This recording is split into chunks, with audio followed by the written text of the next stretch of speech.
Hola, muy buenas. Bienvenidos a este discipulado cristiano que hemos denominado Construyendo Vidas para Cristo, volumen 2.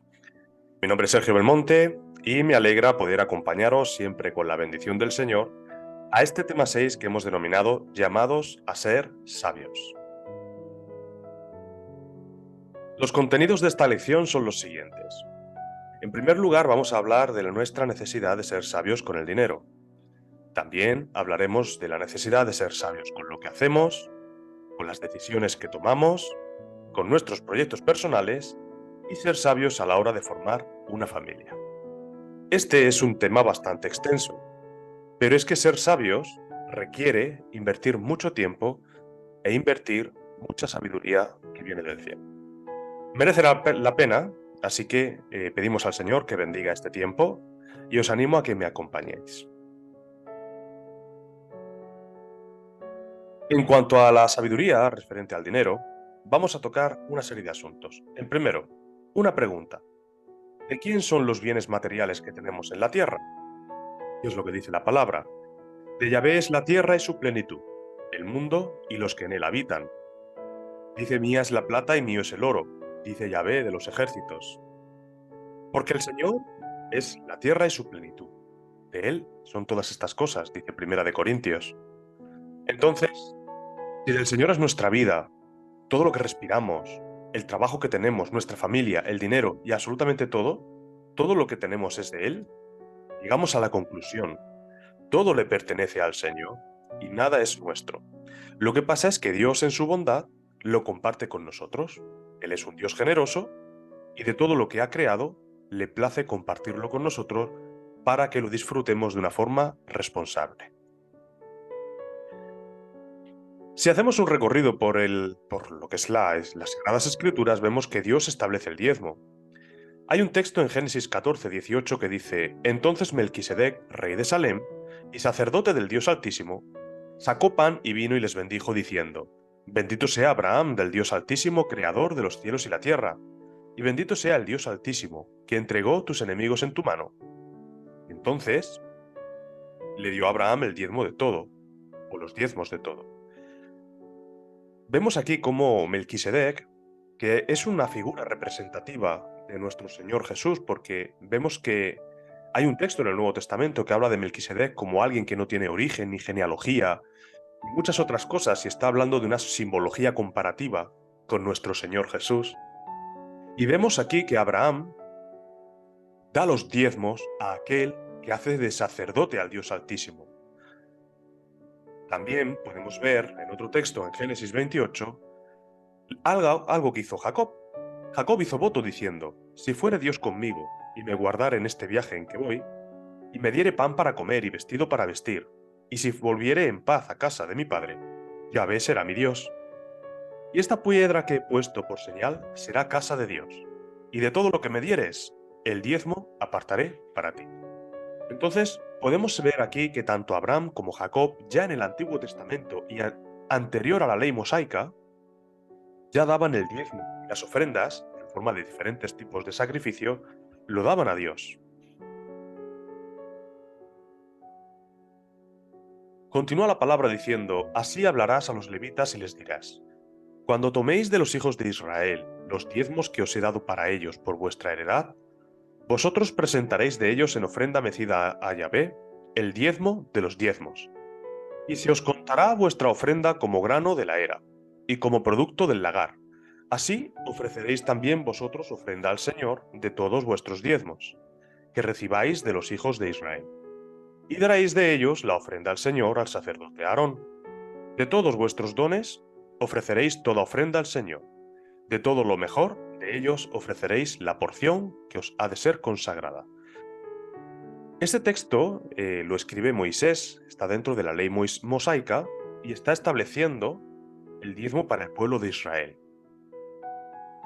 De manera que todo el pueblo de Dios, sin excepción, es instado a participar en el diezmo y en las ofrendas. Todos debían hacerlo independientemente del nivel económico o adquisitivo que cada uno tuviese. ¡Ay de vosotros, escribas y fariseos, hipócritas! Porque diezmáis la menta y el eneldo y el comino, y dejáis lo más importante de la ley, la justicia, la misericordia y la fe. Esto era necesario hacer sin dejar de hacer aquello. Estos son palabras de Jesús ya en el Nuevo Testamento. Vemos que en el Antiguo Testamento el diezmo queda bastante claramente establecido. Pero Jesús está hablando aquí a los fariseos y les llama hipócritas, porque es verdad que estaban diezmando menta, el eneldo, el comino, es decir, de los bienes o riquezas que recibían, pero tenían que hacer algo más, que era encargarse de la justicia, la misericordia y la fe. Jesús les dice que era necesario seguir respetando lo anterior sin dejar de hacer lo que Jesús les enseñaba. Pero más adelante alguien también les dice, ¿es lícito dar tributo a César o no? Nos acordamos de esa moneda que le traen con la intención de probarle y pillarle en algún error para poder juzgarle. Y le presentan esa moneda y dice, ¿es lícito dar tributo a César o no? Y Jesús dice, traedme la moneda para que la vea. Y les dice, dad a César lo que es de César y a Dios lo que es de Dios. La conclusión de estos dos textos es que Jesús está reconociendo que los fariseos estaban haciendo bien a la hora de diezmar. El diezmo y las ofrendas era una práctica establecida en el Antiguo Testamento, pero Jesús reconoce que había de continuar haciéndose. De hecho, sus apóstoles, una vez que Jesús ya fue ascendido al cielo, sus apóstoles continuaron haciendo ofrendas y recaudando dinero para la extensión de la obra. Conclusiones. El diezmo es la contribución que hace el creyente con la obra de Dios y tiene que ver con el 10% de todos los ingresos recibidos. Diezmo tiene relación con la décima parte. La décima parte es el 10%. El diezmo tiene un valor prefijado. El Señor dice el diezmo, la décima parte, 10%. De todo cuanto recibimos, eso hemos de entregarlo como diezmo. Ahora, otra conclusión es que el diezmo es una práctica obligatoria para todo el pueblo de Dios. Diezmaban los reyes, diezmaban los nobles, diezmaban los sacerdotes, diezmaba el pueblo llano, o sea, todos diezmaban, en relación a las posibilidades de cada uno. En la actualidad sigue habiendo controversia. A veces hablas con algunas personas que te dicen que no, que Jesús cumplió con todo el Antiguo Testamento y eso incluye el diezmo y ya no es necesario practicar el diezmo. Sin embargo, hemos visto que Jesús aprueba la práctica de los fariseos cuando diezmaban y afirmaba que había que dar a Dios lo que le corresponde, como vimos en el caso de la moneda de César. Y los apóstoles continuaron con esta práctica también. Entonces vemos que no es una enseñanza correcta decir que los diezmos no se han de practicar en nuestra época neotestamentaria.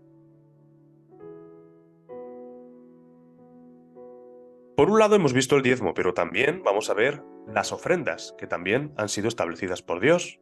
Vamos a ver una serie de textos. En primer lugar, vamos a ver que las ofrendas son otra contribución que el creyente hace en que haya un valor prefijado. No habla del 10%, no hay un valor prefijado, pero sí nos da una serie de directrices. Dice 2 Corintios 9, de 5 al 7, por tanto tuve por necesario exhortar a los hermanos que fuesen primero a vosotros y preparasen primero vuestra generosidad antes prometida, para que esté lista como de generosidad y no como de exigencia nuestra. Por esto digo, el que siembra escasamente también segará escasamente, y el que siembra generosamente, generosamente también segará. Cada uno dé como propuso en su corazón, no con tristeza ni por necesidad, porque Dios ama al dador alegre. Tanto el diezmo como las ofrendas son un asunto que se decide en el corazón. Nosotros los cristianos debemos decidir si obedecemos la ley del diezmo y de las ofrendas o no. Y si en nuestro corazón decidimos obedecer y en qué cantidad decidimos obedecer. Por supuesto, el diezmo, la cantidad está prefijada, es el 10%. Pero en las ofrendas dice que cada uno dé como propuso en su corazón. No como de exigencia, sino como propuso en su corazón, de una forma generosa, porque Dios ama al dador alegre.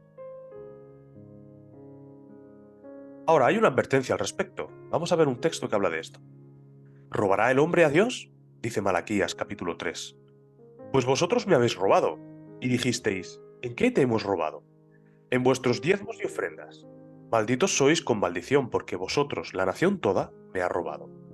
Traed los diezmos al alfolí, y haya alimento en mi casa. Y probadme ahora en esto, dice Yahvé de los ejércitos. Si no, os abriré las ventanas de los cielos y derramaré sobre vosotros bendición hasta que sobreabunde. Cuando nos habla de que me habéis robado es porque el pueblo empezó a dejar de practicar el diezmo y se empezó a centrar en otras cosas.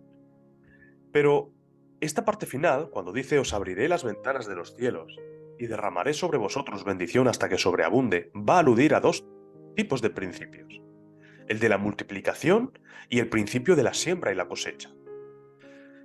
Estos principios no están simplemente representados en este texto, hay otros textos que hablan esencialmente de estos principios. Vemos, por ejemplo, cuando Jesús hace el milagro de los panes y los peces, de unos pocos panes y unos pocos peces, da de comer a una multitud.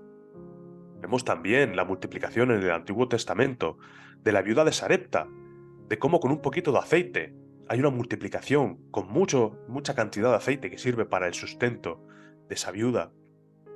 Pero también vemos el principio de la siembra y la cosecha, que dice que el que siembra escasamente recogerá, pues o cosechará.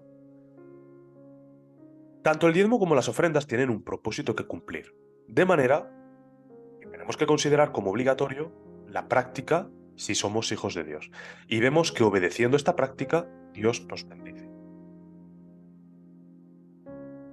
Beneficios que obtenemos con el dinero y las ofrendas, cada vez que hacemos el diezmo.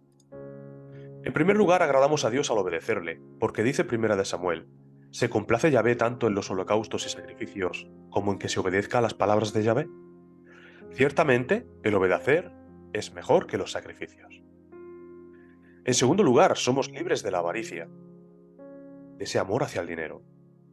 Dijo Jesús: mirad y guardaos de toda avaricia, porque la vida del hombre no consiste en la abundancia de los bienes que posee. También vamos a conseguir ser colocados en una posición humilde. Dice la palabra en Salmos: de Yahvé es la tierra y su plenitud, el mundo y los que en él habitan. Si entendemos que todo lo que tenemos es del Señor, nosotros no nos vamos a ensoberbecer. No vamos a llenarnos de soberbia, ni vamos a pensar que somos altivos, ni nada de eso. Vamos a reconocer que todo cuanto tenemos, sea mucho o sea poco, es del Señor. Y eso nos va a colocar en una posición humilde. También contribuimos al sostén de la Iglesia, porque hemos de reconocer, hay facturas que pagar, hay servicios contratados que todos disfrutamos y que hace falta sostener.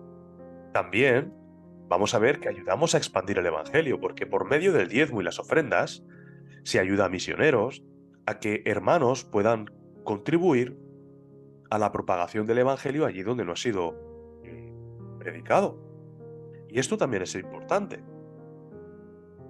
Pero, finalmente, nos ayuda a depender de Dios y no del dinero. Como dijo Job, Job se levantó y rasgó su manto y rasuró su cabeza y se postró a tierra y adoró y dijo: desnudo salí del vientre de mi madre y desnudo volveré allá. Yahvé dio y Yahvé quitó. Sea el nombre de Yahvé bendito. En todo esto no pecó Job ni atribuyó a Dios despropósito alguno, dice la palabra. Job entendió que dependía totalmente del Señor y no del dinero. Job era un hombre bastante rico, tenía muchas cosas. Pero cuando le fue quitado todo, aprendió a decir esto: desnudo salí del vientre de mi madre y desnudo volveré allá. Él me dio, él quitó. Sea el nombre del Señor bendito. Obedecer la práctica del diezmo y las ofrendas tienen ese efecto protector sobre nosotros. Nos ayuda a depender de Dios y no del dinero. Nuestro corazón, nuestro amor, el amor de nuestro corazón, está entregado al Señor y no a las riquezas de este mundo. Ahora, respuestas a algunas preguntas. Seguramente habrá más preguntas, pero estas son solamente algunas respuestas, creo que las más populares, las que pueden generar también un tanto más de controversia, pero bueno, vamos a intentar responderlas. A ver qué es lo que nos dice la Biblia de todo esto. Primera pregunta: ¿debemos poner nuestra confianza en las riquezas? Dice la Biblia: a los ricos de este mundo manda que no sean altivos, ni pongan su esperanza en las riquezas, las cuales son inciertas, sino en Dios vivo, que nos da todas las cosas en abundancia para que las disfrutemos. Entonces, ¿nuestra confianza ha de estar en lo material? No, sino en Dios, que es el que nos da las cosas para que las disfrutemos. Segunda pregunta. Si no debemos poner nuestra confianza en las riquezas, entonces, ¿en qué? ¿Qué buscar en la vida? ¿Qué debemos hacer los cristianos? La palabra nos dice: buscad primeramente el reino de Dios y todas estas cosas os serán añadidas. Pero también dice primera de Timoteo que hagan el bien, que sean ricos en buenas obras, dadivosos, generosos, atesorando para sí buen fundamento para lo porvenir, para el futuro, para la vida eterna, que echen mano de la vida eterna, dice la palabra. Entonces, ¿en qué tenemos que poner nuestra esperanza? ¿Qué tenemos que buscar en la vida? Pues tenemos que buscar el hacer la voluntad de Dios, el conocer el reino de Dios, el practicar la vida en el reino de Dios aquí en la tierra, ser ricos en buenas obras, ser generosos. ¿Por qué? Porque todas estas cosas tienen su fruto y tienen su recompensa en lo que está por venir, en la eternidad. Otra pregunta más. ¿Pueden las riquezas afectarnos espiritualmente en nuestra relación con Dios? Pues la respuesta es que sí, porque dice Mateo: ninguno puede servir a dos señores, porque o aborrecerá al uno y amará al otro, o estimará al uno y menospreciará al otro. No podéis servir a Dios y a las riquezas. Entonces vemos que las riquezas pueden ser un estorbo en nuestra relación con Dios, porque pueden generar precisamente ese amor del que debemos protegernos. Siguiente pregunta: ¿pueden las riquezas tener un efecto en la salvación de las personas, es decir, ser de estorbo o facilitar la salvación? Pues vemos que también puede tener un efecto, porque Jesús dice: si quieres ser perfecto, estaba hablando a un hombre que tenía mucho dinero. Si quieres ser perfecto, anda, vende lo que tienes y dalo a los pobres, y tendrás tesoro en el cielo, y ven y sígueme. Oyendo el joven esta palabra, se fue triste, porque tenía muchas posesiones. Entonces Jesús dijo a sus discípulos: de cierto os digo que difícilmente entrará un rico en el reino de los cielos. Vemos que el amor al dinero puede cegar nuestra percepción espiritual, puede hacernos más insensibles a la exposición del Evangelio y a la salvación por medio de Jesús. Cuando tenemos mucho dinero podemos sentirnos autosuficientes y creer que no necesitamos una salvación porque todo en la tierra nos va bien, y esto es un error. Siguiente pregunta: ¿tienen derecho a recibir un salario los que sirven en la obra de Dios? Dice la palabra: así también ordenó el Señor a los que anuncian el Evangelio, que vivan del Evangelio. Pero dice también primera de Timoteo: pues la Escritura dice: no pondrás bozal en el buey que trilla, y digno es el obrero de su salario. Luego, si hay hermanos que están viviendo para predicar el Evangelio, para enseñarlo, también son merecedores de ese salario. Hay hermanos que han dejado sus trabajos seculares para dedicarse por completo a la obra del Señor. Y la palabra aquí está reconociendo que tienen ese derecho. No un derecho establecido por los hombres, sino un derecho establecido por el mismo Señor. Porque si tú le pones un bozal a un buey que está trillando, es decir, que está trabajando juntamente donde hay comida para él, ¿no creemos que esto es indigno? ¿No creemos que esto es incluso cruel? De la misma forma, dice: no pondrás bozal en el buey que trilla. Deja que el buey participe de ese rico fruto en el que también está trabajando. Siguiente pregunta: ¿cómo ha de administrar el dinero un cristiano? ¿Me puedo fiar de cómo se administran las ofrendas en la iglesia? Bueno, dice la palabra de Dios: así pues, téngannos los hombres por servidores de Cristo y administradores de los misterios de Dios. Ahora bien, se requiere de los administradores que cada uno sea hallado fiel. Entonces, ¿me puedo fiar de cómo se administran las ofrendas en la iglesia? Pues la palabra de Dios nos insta a todos los que somos administradores de algún tipo de área, bien sea económico o el que sea. La palabra de Dios nos insta a ser hallados fieles, a no engañar, a ser honestos, a hacer un buen servicio a Dios y a los hermanos. Entonces deberíamos fiarnos de cómo se administran tanto los diezmos como las ofrendas en nuestra iglesia local. Por supuesto, por desgracia, han habido abusos a lo largo de la historia, pero también para eso está el que los hermanos administradores sean transparentes con la gestión que hacen, que rindan cuentas a la congregación de la gestión que hacen, y también que los hermanos pues estén pendientes un poco de que todo se haga decentemente. Siguiente pregunta. ¿Puedo cobrar intereses a un hermano si le presto dinero o le hago algún tipo de favor en su necesidad? Dice la palabra, cuando prestes dinero a uno de mi pueblo, al pobre que está contigo no te portarás con él como logrero, ni le impondrás usura.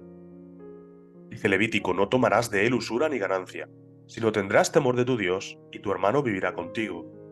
No le darás tu dinero a usura, y tus víveres a ganancia.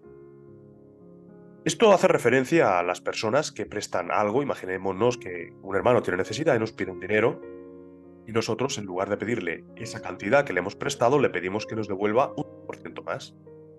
La palabra de Dios nos está diciendo que no hagamos esto, porque el cobrar intereses al hermano está rompiendo esa regla de amor por la que nosotros deberíamos ayudar al hermano. No ayudamos al hermano por el interés de ganar algo o de sacar provecho de él, sino que le ayudamos porque le amamos. Entonces, no debemos imponer usura a los hermanos si en alguna ocasión tenemos que ayudarles económicamente.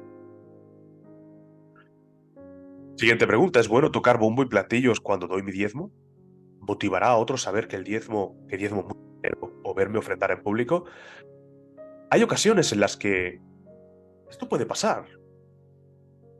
Hacemos público la cantidad de dinero que diezmamos cuando la cantidad es grande, o sacamos muchas veces a colación nuestras ofrendas, lo buenos o generosos que hemos sido, quizá a veces pensando que esto va a motivar a los demás a hacer buenas ofrendas, a seguir sirviendo a Dios. Pero, ¿esto es bueno? ¿Qué dice la Biblia de esto? Guardaos de hacer vuestra justicia delante de los hombres, para ser vistos de ellos. Cuando pues des limosna, no hagas tocar trompeta delante de ti, como hacen los hipócritas en las sinagogas y en las calles, para ser alabados por los hombres. Mas, cuando tú des limosna, no sepa tu izquierda lo que hace tu derecha, y tu Padre que ve en lo secreto, te recompensará en lo público. Esto no quiere decir que te guardes el diezmo en el bolsillo y nunca, nunca, nunca lo muestres para que nadie pueda ver que tienes algo de dinero en tu mano. No está hablando de eso, obviamente. Si tienes que acercarte al alfolí o tienes que meter el dinero en un sobre o como quiera que se haga en tu iglesia local, obviamente habrá veces que te verán. Lo que está hablando es de la actitud. No toques trompeta delante de ti, buscando ser alabado por los demás, buscando que los demás de alguna forma te engrandezcan porque das buenos diezmos. No lo hagas. Tú da limosna, tú da tu diezmo, y no sepa tu izquierda lo que hace tu derecha. Llegamos al punto de ser sabios con lo que hacemos. Una preguntita, ¿qué es ser sabio? Aquí tenemos una imagen en la que vemos un anciano a la izquierda, una mujer bien vestida a la derecha. Ser sabio depende de la edad, depende de los estudios que uno tiene, depende del cargo que uno ha alcanzado. Seguramente de un simple vistazo diríamos que la persona sabia es la de la izquierda, pero ser sabio depende de la edad. Porque puede ser que de cara al público se muestren así conforme vemos en la imagen, pero realmente su vida íntima sea como la imagen que mostramos ahora de abajo.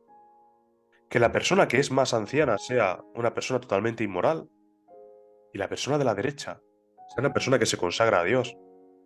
Luego, ser sabio depende de la edad o de los estudios que uno tiene, si se ha formado en la academia de Aristóteles o de Sócrates o de Aristarco, o del cargo que uno ha ocupado, si ha llegado a ser ministro de algo o lo que sea.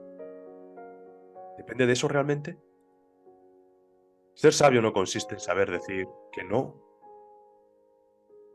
Ser sabio consiste en apartarse del pecado, en vivir en obediencia a Dios, porque dice la palabra, el temor del Señor es la sabiduría, y el apartarse del mal, la inteligencia. De manera que ser sabio no tiene nada que ver ni con la edad ni con lo demás. Puede ser una persona anciana y puede ser un necio. Puede ser un ministro y ser un necio. Puede ser el presidente de un país y ser un necio. Pero puede ser un recién convertido y no querer tener nada con el pecado, y esa persona será una persona sabia. Porque ser sabio consiste en saber decir que no al pecado y vivir en obediencia a Dios.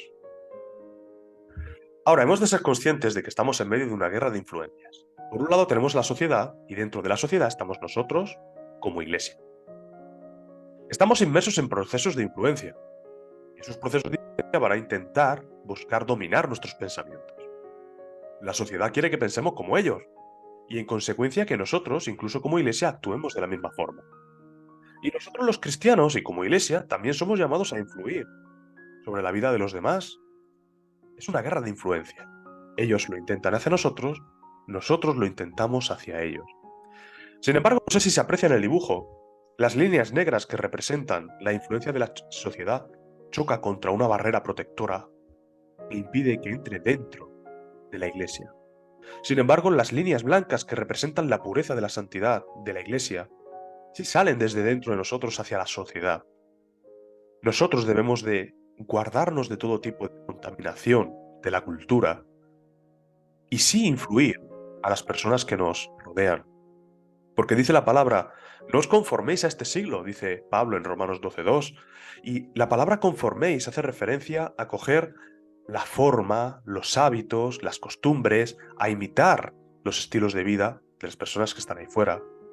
Siglo hace referencia a este tiempo cambiante, a esta sociedad, a esta cultura, al mundo en general. Entonces dice que no adaptemos nuestra manera de pensar a la forma de pensar que tiene la gente de este mundo. Algunas cosas que nos dice el mundo. El mundo dice que somos libres de amar a quien queramos. Un hombre puede amar a un hombre, una mujer a una mujer, un hombre puede amar a un perro, a una mujer y a otra mujer. Puede tener las relaciones íntimas que quiera. Eso es lo que nos dice el mundo. Ahora también nos dice que somos libres de vestir como queramos. Podemos enseñar nuestro cuerpo, nuestros atributos, en la profundidad que queramos sin que nada de eso importe, porque si tenemos un cuerpo bello, podemos enseñarlo. También dice que somos libres de tomar lo que queramos. Podemos tomar todo tipo de sustancias que queramos, pasarlo bien, hacer todo tipo de fiestas, todo tipo de libertinaje. El mundo dice que lo puedes hacer. Pásalo bien, desecha lo malo, hedonismo, carpe diem, tempus fugit y tantas otras cosas. Pero también dice este mundo que somos libres de hacer lo que queramos. Podemos ver pornografía en nuestro ordenador. Podemos hacer mil cosas, aunque los demás no nos vean. Si no le hacemos daño a nadie, podemos hacerlo.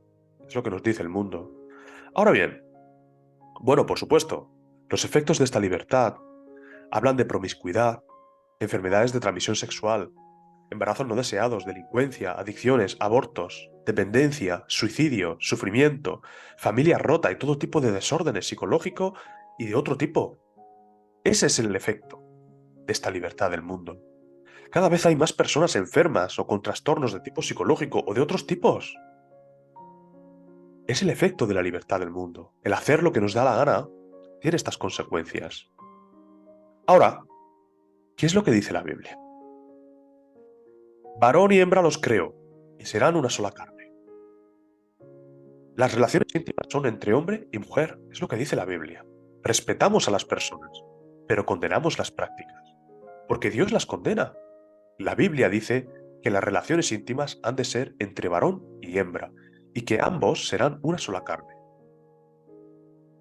Pero también dice la Biblia que vuestro atavío no sea el externo, sino el interno, el del corazón. Habla de peinados decorosos, ostentosos, de llevar muchas joyas, de llevar a fin de aparentar ser personas importantes, influyentes, ricas incluso, o sexys, enseñar nuestros atributos a chicas o chicos, da igual. La Biblia lo que nos está diciendo es que si nos damos a conocer a los demás, que lo hermoso que haya en nosotros sea el atavío interno, la ropa interna que llevamos, el del corazón. Pero también dice la Biblia, ¿o ignoráis que vuestro cuerpo es templo del Espíritu Santo? Si nuestro cuerpo es templo del Espíritu Santo, ¿podemos llevar una vida de desenfreno? ¿Consumir todo tipo de sustancias y demás? La respuesta es obviamente no. Pero también dice que todas las cosas son lícitas, es decir, podemos hacerlo. Pero dice Pablo, mas yo no me dejaré dominar por ninguna. La pornografía te hace adicto a ella, te domina, tantas otras cosas. No debemos dejar que ninguna de estas cosas nos domine.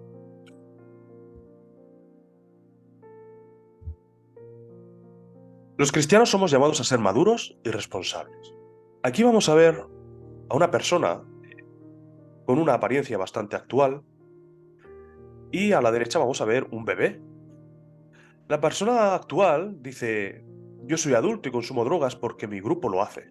Es una persona muy echada para adelante, muy resolutiva, que gusta a los demás, que tiene bastante atracción dentro de su propio grupo y que hace lo que le da la gana, viste como quiere y hace lo que quiere porque su grupo lo hace. Se muestra muy maduro cuando hace estas cosas y de cara a los demás se vende como una persona súper adulta. Sin embargo, cuando tienen un problema, muestran ser ellos. Que alguien me ayude cuando tengo una sobredosis. Cuando se meten en problemas serios que afectan a su vida y muchas veces están a punto de matarles y tantas otras veces mueren, se comportan como niños realmente, como bebés irresponsables. Pero a veces pueden decir, soy adulto y tengo relaciones sexuales con quien quiero. Soy libre. Hago lo que quiero porque soy mayor, porque no sé qué, porque no sé cuántas, pero luego que alguien me ayude, porque la he dejado embarazada. Creemos ser maduros y responsables, pero cuando llega el problema, nos mostramos todo lo contrario. Los cristianos debemos ser maduros y responsables. Que el grupo nos presione o ciertas prácticas estén de moda no es razón suficiente para que nos dejemos dominar por el pecado. Debemos tener control sobre nuestras conductas.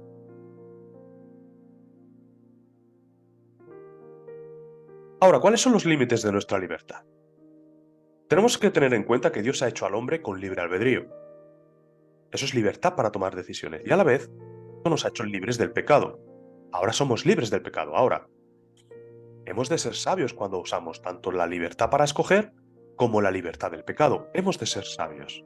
¿Por qué? Porque dice la palabra. Pero mirad que esta libertad vuestra no venga a ser tropezadero para los débiles. Así que ya no nos juzgamos más los unos a los otros, sino más bien, decidid no poner tropiezo u ocasión de caer al hermano. Así que sigamos lo que contribuye a la paz y la mutua edificación. Ninguno busque su propio bien, sino el del otro. Y de todos estos textos vamos a sacar una serie de conclusiones. La primera conclusión es que el amor hacia los demás siempre ha de estar presente entre nosotros. Lo que ha de regir nuestras relaciones, los límites de nuestra libertad, es el amor hacia el otro, el amor hacia el prójimo. En segundo lugar, si mi conducta es de tropiezo al hermano, dejaré de realizarla a fin de no dañarle. No voy a hacer daño a mi hermano porque amo a mi hermano y el amor hacia los demás siempre ha de estar presente como acabamos de comentar. Ahora, si hay alguna controversia entre mi opinión y la del hermano, haré aquello que fomente la paz entre ambos sin que mi conducta le sea de tropiezo. Yo opino una cosa y él opina otra. Yo estoy seguro de lo que estoy diciendo y él está seguro de lo que está diciendo. Está en mi parte el fomentar la paz y el no hacer nada que sea de tropiezo para mi hermano. Nuestras conductas han de buscar la edificación mutua entre hermanos, y esto nos debe quedar claro. ¿Por qué? Porque no debemos ser egoístas, buscando nuestro propio interés, sino poder hacer el bien al hermano por delante. Hay que poner esa prioridad. Un ejemplo práctico. Vamos a imaginar que Martín y José son amigos, y a la vez son hermanos en la fe.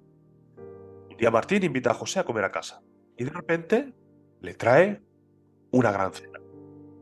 Hechos 10, 13 al 15, habla de ese pasaje en la que el Señor le muestra todo un lienzo con todo tipo de animales a Pedro, y le dice, Pedro, mata y come.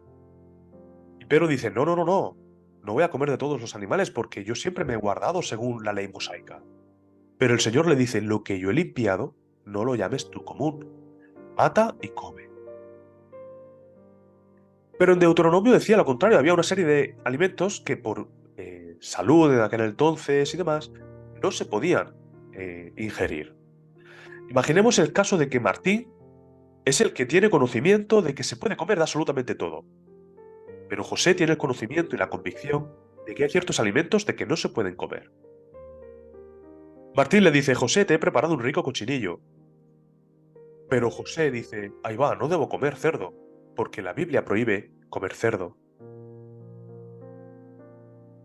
Dice Pablo, por lo cual si la comida le es a tu hermano ocasión de caer, no comeré carne jamás, para no poner tropiezo a mi hermano. ¿Cuál sería la respuesta práctica? Martín tendría que decir, no te preocupes, hermano, preparamos otra cosa para comer, no hay problema. Si la conciencia de nuestro hermano se va a ver entorpecida por alguna acción que nosotros podamos hacer, por muy seguros que estemos nosotros en que eso es así, y siempre y cuando no violemos ningún mandamiento de Dios, como es obvio, tenemos que intentar bendecir al hermano de esta forma, no haciendo nada que para él sea de tropiezo.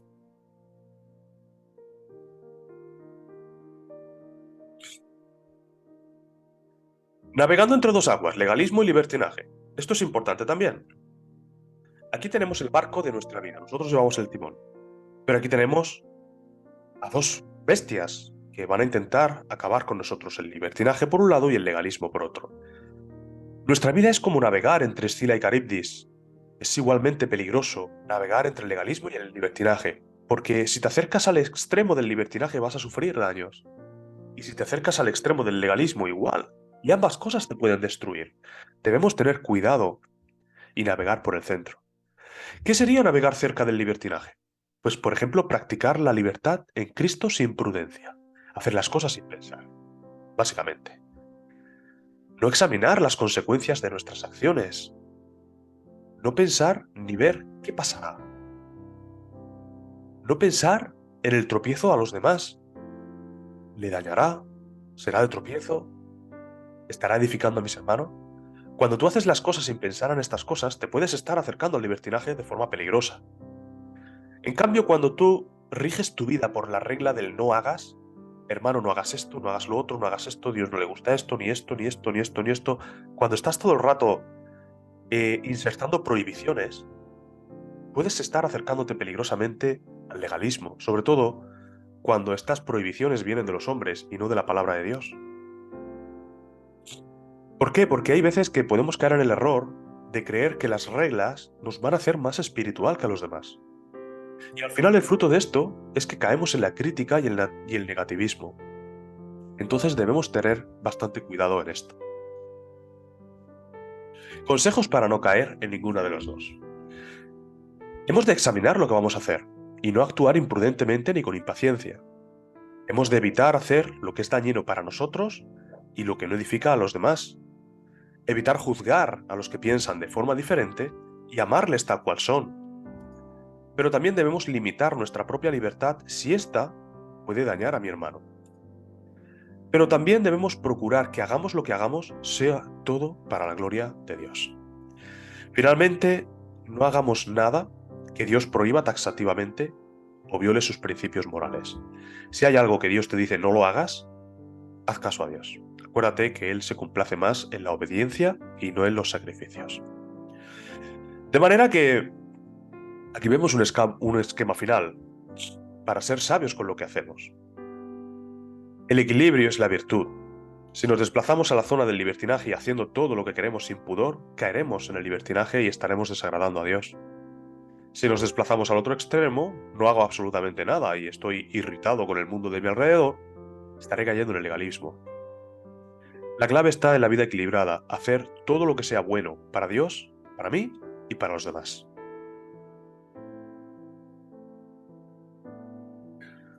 El tercer punto de hoy, buscar la sabiduría para tomar decisiones sabias. Lo primero que tenemos que tener en cuenta es que la vida es una sucesión de decisiones. ¿Dónde voy? ¿Con quién voy? ¿Cómo me visto? ¿Dónde trabajo? ¿Con quién vivo? ¿Cuál va a ser mi fe? ¿Qué como hoy? ¿A dónde me lleva todo esto? Decisiones, decisiones y decisiones. Constantemente estamos tomando decisiones. ¿Por qué? Porque las decisiones forman parte de nuestro día a día. Por supuesto, hay decisiones más importantes que otras. Hay algunas que son sobre asuntos triviales y otras que afectan a asuntos trascendentales. Las decisiones que tomamos marcan el curso de nuestra vida y sus consecuencias pueden ser directas e indirectas. Tenemos que saber que no es sabio tomar decisiones al tuntún, sin tener una base que nos dé cierta garantía de que las decisiones que vamos a tomar y las consecuencias que experimentemos van a ser favorables tanto para nosotros como para los demás. Los cristianos no debemos tomar decisiones por ensayo y error. Voy a hacer esto a ver qué tal sale, así hasta que acertemos. No, no debemos actuar así.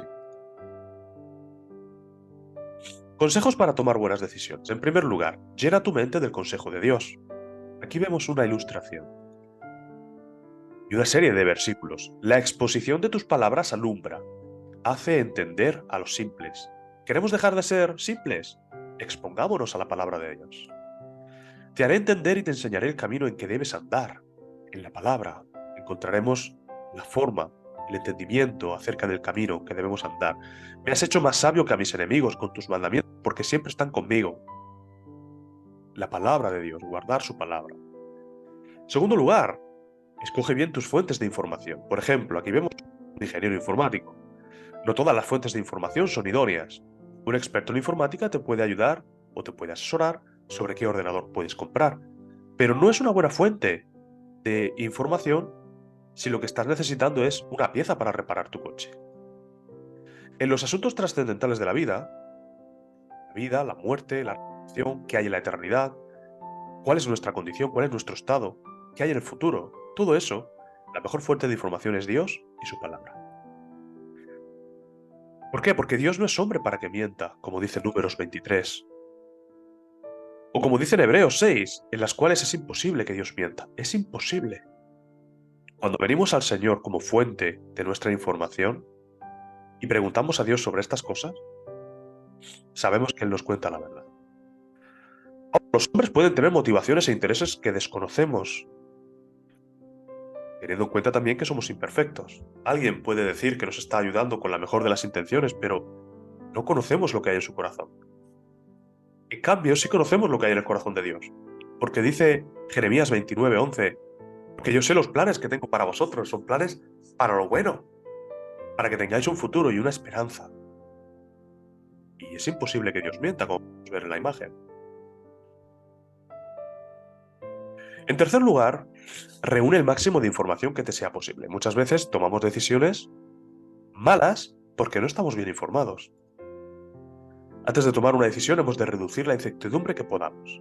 Buscamos buenas fuentes de información, reunimos toda la información y cuando ya sabemos y hemos reducido la incertidumbre al mínimo, entonces podemos tomar una decisión. Por supuesto, la oración es esencial.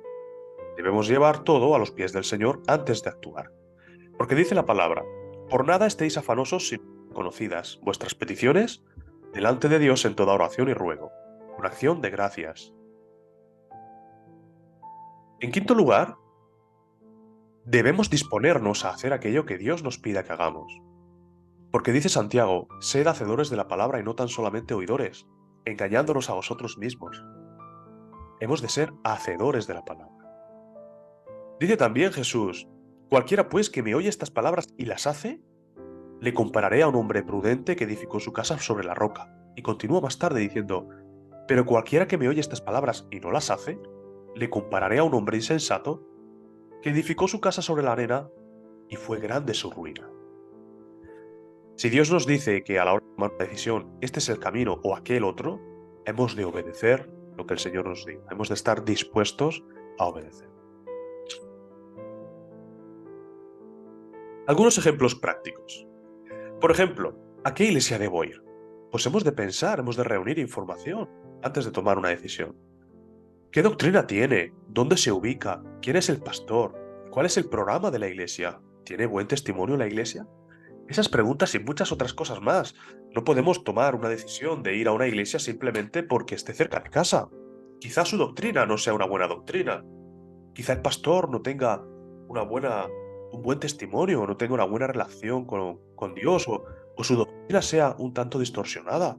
Quizá es una iglesia sin programa. Quizá es una iglesia con mal testimonio. Tener todas estas cosas en cuenta. Ahora bien, otro ejemplo, ¿acepto el trabajo que me acaban de ofrecer? Pues antes de aceptar el trabajo tengo que preguntarme, ¿qué distancia está de casa? ¿Cuál va a ser mi salario?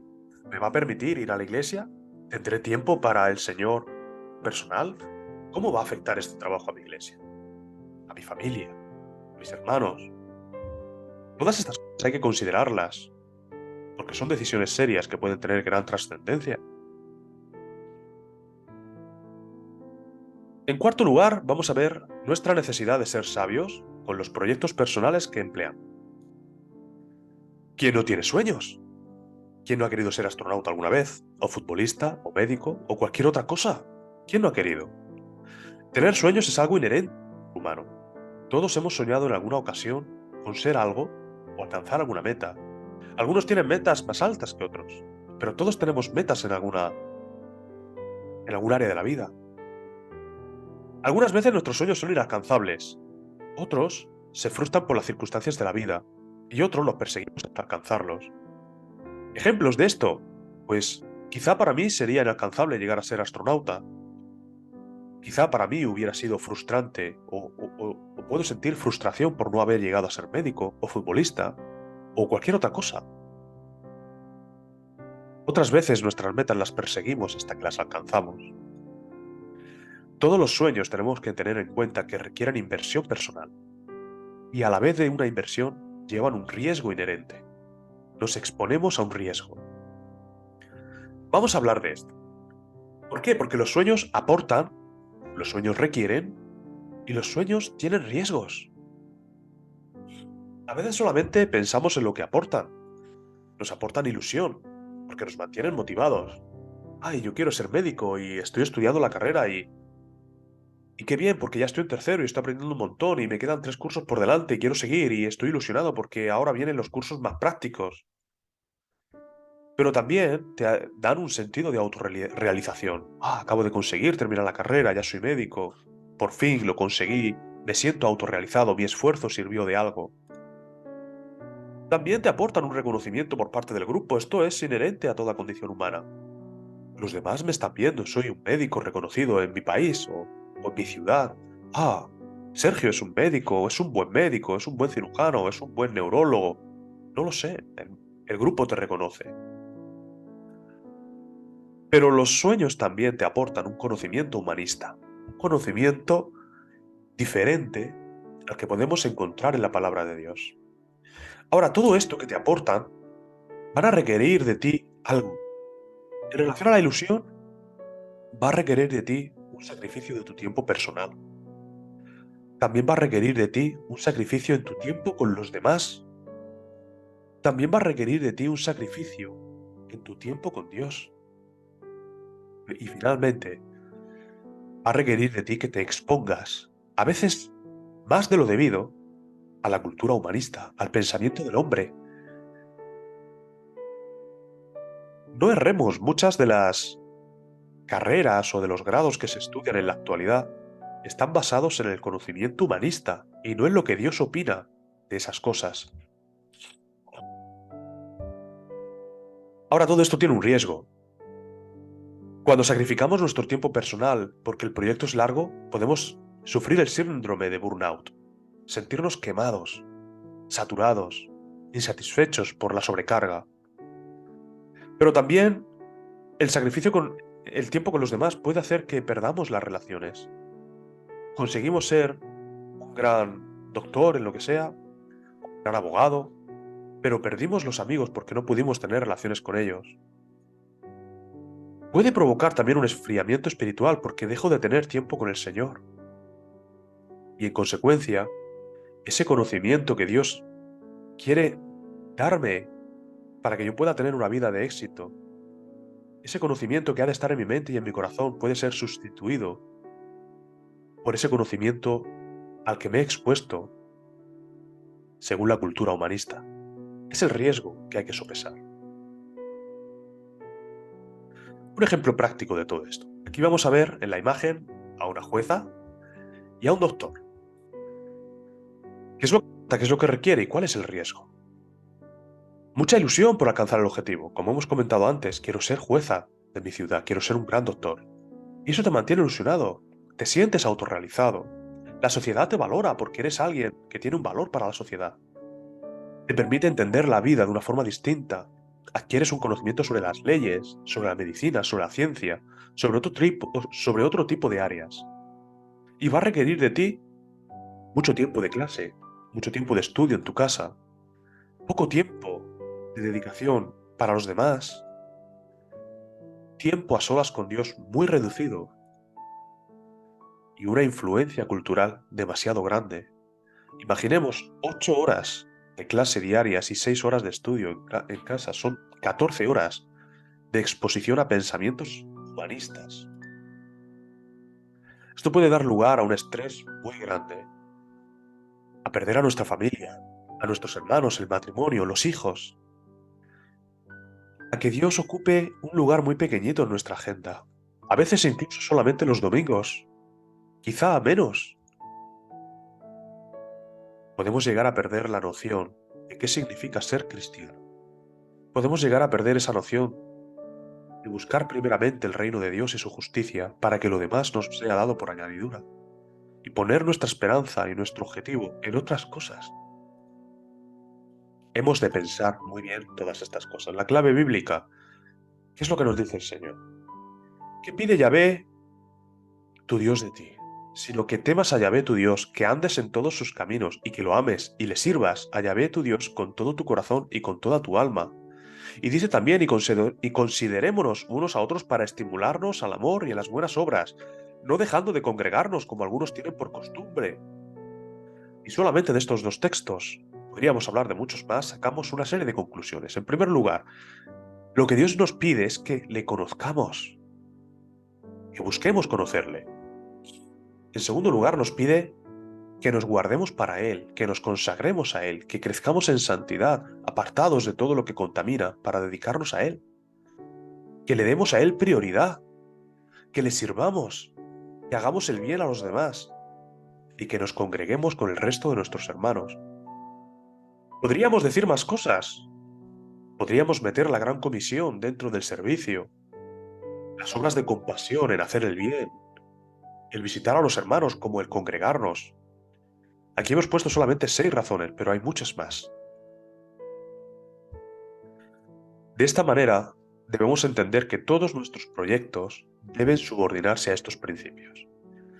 Si nuestro proyecto personal va a impedir que conozcamos a Dios, que crezcamos en santidad, que Dios sea nuestra prioridad, que podamos servirle, que hagamos el bien a los demás, que nos congreguemos en la iglesia y otras tantas cosas, hemos de pensar que quizá no hemos elegido bien un buen proyecto y estamos en el riesgo de perder eso tan hermoso que Dios quiere construir en nosotros. En último lugar, hoy vamos a ver nuestra necesidad de ser sabios a la hora de formar una familia. Vamos a hacer una lectura sobre Génesis, los primeros capítulos, y vamos a ver que Dios dice que había cosas que eran buenas y cosas que no eran buenas. En primer lugar, vemos que Dios crea la tierra y los mares, capítulo 1, versículo 10, y dice que ambas eran buenas. Dios también, en el versículo 12, crea la vida vegetal y dice que es bueno. Pero el sol, la luna, los astros también dice que son buenos. La vida en el mar, la vida en el aire, hablando de los peces, de las aves, también son buenas para él. Los animales terrestres, toda la especie humana y en su conjunto la creación. Toda la creación, Dios vio que era buena. Todo lo que Dios creó era bueno. Ahora bien, hay algo que Dios creó y que no era bueno. Dice Yahvé Dios, no es bueno que el hombre esté solo, le haré ayuda idónea para él. ¿Cuál es el problema? Que no era bueno que el hombre esté solo. ¿Cuál es la solución? Porque el hombre se sentía así, que solo estoy. ¿Cuál es la solución que aporta Dios? Le haré ayuda idónea para él. Ahora bien, ¿cuál es la ayuda idónea? La creación de la mujer. Porque dice Génesis 2, y entonces Yahvé Dios hizo caer sueño profundo sobre Adán, y mientras éste dormía, tomó una de sus costillas, y cerró la carne en su lugar. Y de la costilla que Yahvé Dios tomó del hombre, hizo una mujer, y la trajo al hombre. Aquí tenemos un hombre. De este hombre, de su costilla, fue creada la mujer. Y ahora, ¿qué es lo que dice el texto un poquito más adelante? Cuando Dios conoce a Adán, cuando Adán conoce a Eva, Adán dice, esto es ahora hueso de mis huesos y carne de mi carne. Esta será llamada varona porque del varón fue tomada. Y aquí tenemos una ilustración. Vemos al hombre de alguna forma partido por la mitad, que vuelve a ser un ser completo cuando se une a su mujer. Es una ilustración bastante constructiva porque nos ayuda a entender cuál es la visión de Dios para, para la humanidad, para las relaciones entre un hombre y una mujer.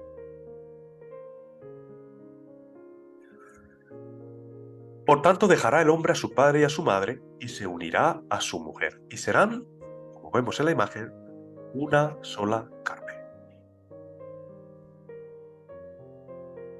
¿Cuál es el propósito de Dios con todo esto?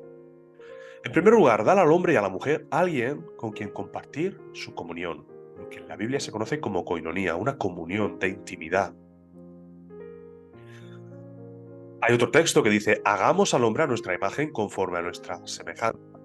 Y habla de comunión, porque aquí vemos, hagamos. ¿Quién es? ¿Quién es hagamos? Dios. ¿Quién está hablando? Está hablando Dios. Padre, el Hijo, el Espíritu. Pero dice conforme a nuestra semejanza. Comunión entre ellos tres. Dentro de la Trinidad hay una comunión. Lo que nosotros tenemos que entender de esto es que el mismo triángulo de comunión que vemos dentro de la propia Trinidad, nosotros lo debemos de mantener con Dios y nuestra mujer. La pareja es esencial. Debe haber comunión entre los tres. De hecho, hay pasajes que dicen que aun si hay algún problema entre el hombre y la mujer, nuestras oraciones pueden ser estorbadas, porque se está rompiendo esa comunión y debemos de poner atención a estas cosas. Segundo propósito, tener una fe común con alguien que no es uno mismo. Yo comparto mi fe con mi esposa y eso es grandioso, es un gran beneficio. Tener un proyecto común, formar una familia, compartir el futuro y el legado de Cristo a los que vienen detrás de nosotros cuando seamos ancianitos, ver hacia abajo y ver cómo nuestros hijos, cómo generación tras generación de todo lo que viene de nosotros es cristiana, aman al Señor. Eso es una bendición, eso es un legado hermoso. Y ahora todo comienza con el noviazgo. Ahora, ¿cómo es el noviazgo según las prácticas humanistas? ¿Qué es lo que opina el mundo de cómo ha de ser el noviazgo? Pues en primer lugar, en la adolescencia temprana, bien tempranito, muchos adolescentes se echan novia o novio por aquello de ver si son capaces de conseguir pareja. No son relaciones muy serias, no son relaciones estables, duran poquito tiempo. Pero también pasa un poco el tiempo y ya se forman los primeros grupos de amigos y se empieza a buscar la mejora del estatus, estableciendo parejas que siguen siendo, sí, igual de inestables, pero con diferentes personas, a veces dentro de los grupos. Pasan los años, ya llegamos a la juventud y se busca el establecer una pareja estable, se busca consolidar una relación y formar una familia. ¿Cuál es el problema?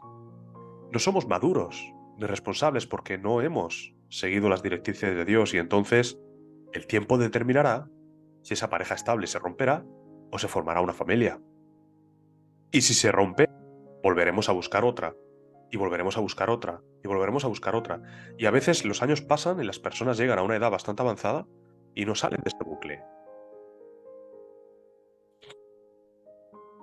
Efectos de una mala praxis. No se honra a Dios porque no hay obediencia. En segundo lugar, las personas nos contaminamos al mezclarnos con otras personas fuera del orden de Dios.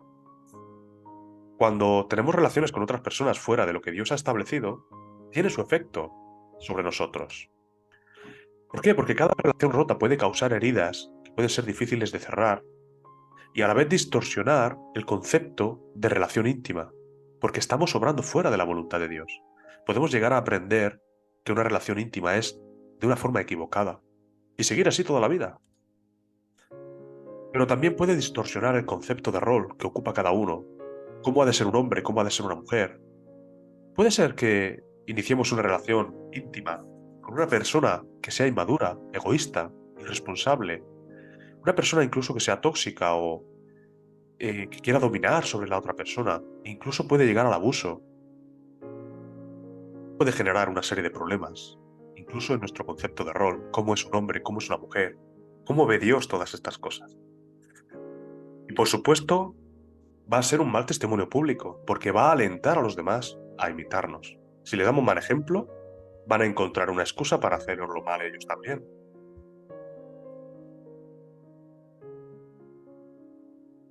Ahora bien, ¿cómo es el noviazgo cristiano? Para cumplir el propósito de Dios debemos de ver una serie de etapas. Primero, una etapa de conocidos. En la etapa de conocidos vamos a evaluar la fe del otro. ¿Es creyente? ¿Viene a la iglesia? ¿Practica su fe cristiana? Pero también vamos a evaluar sus hábitos. ¿Es deportista? ¿Es buen estudiante? ¿Se mete en problemas? ¿Su vida está ordenada? ¿Desordenada? ¿Qué opinan los demás de él? ¿De ella? Se va a evaluar el grupo, los amigos que tienen. ¿Con quién suele ir? ¿Qué suelen hacer cuando están juntos? ¿Qué opinión tengo de todas estas cosas? Mientras somos conocidos hemos de evaluar todo esto. Pero luego pasamos a la etapa de amigos. Y vamos a evaluar la consagración de la otra persona. ¿Está cumpliendo? ¿Está comprometido con la obra de Dios? ¿Sirve en la iglesia? ¿Tiene alguna responsabilidad? ¿Es una persona de buen testimonio? ¿Sueña con hacer la voluntad de Dios? Cuando hablamos con esa persona, ¿qué nos habla? ¿Nos habla de cosas del mundo, de Dios? Pero también hay que evaluar a la familia de esta persona. ¿Son creyentes? ¿Se congregan? ¿Cómo tiene su relación con sus padres? Pero hemos de evaluar la atracción también. ¿Me gusta? ¿Me conviene? ¿Me veo con esta persona para toda la vida? ¿Compartimos el mismo llamado o el mismo propósito de Dios? Estas cosas hay que pensarlas también, antes incluso de iniciar un noviazgo. Démonos cuenta de que hemos pasado dos etapas anteriores, la etapa de conocidos y la etapa de amigos, sin llegar ni siquiera al noviazgo. Y ya hemos de evaluar muchas cosas. Llegamos a la etapa de noviazgo. Ha de haber una afirmación del compromiso. Hemos de afianzar en nuestra mente y decir que esto va en serio, que esto no se hace por probar y que nosotros vamos a poner todo de nuestra parte. Se afirman las metas, se habla del llamado que uno tiene, la visión del futuro, los tiempos que se tienen para cerrar esta etapa. ¿Cuánto tiempo vamos a ser novios? ¿Qué haremos después de todas estas cosas, incluso de la boda? Ya se deben empezar a hablar. Se trabaja en pareja, se logran las metas, se sacan los estudios, se consiguen los ahorros, se da buen testimonio a los demás, se coge experiencia en gestiones maduras. Habrá que comprar una casa, habrá que tener un trabajo, habrá que tener un dinero, habrá que invertirlo. Todas esas cosas ya tienen que trabajarse en esta etapa, ya tienen que estar bastante consolidadas. Y finalmente la etapa de casados es un momento en el que las piezas se encajan. Obviamente al principio hay un periodo de adaptación. Ambos deben servir, solucionar los conflictos, pero luego viene la etapa de la crianza de los hijos, donde se disfruta del hogar, se transmite la fe, se les ve crecer.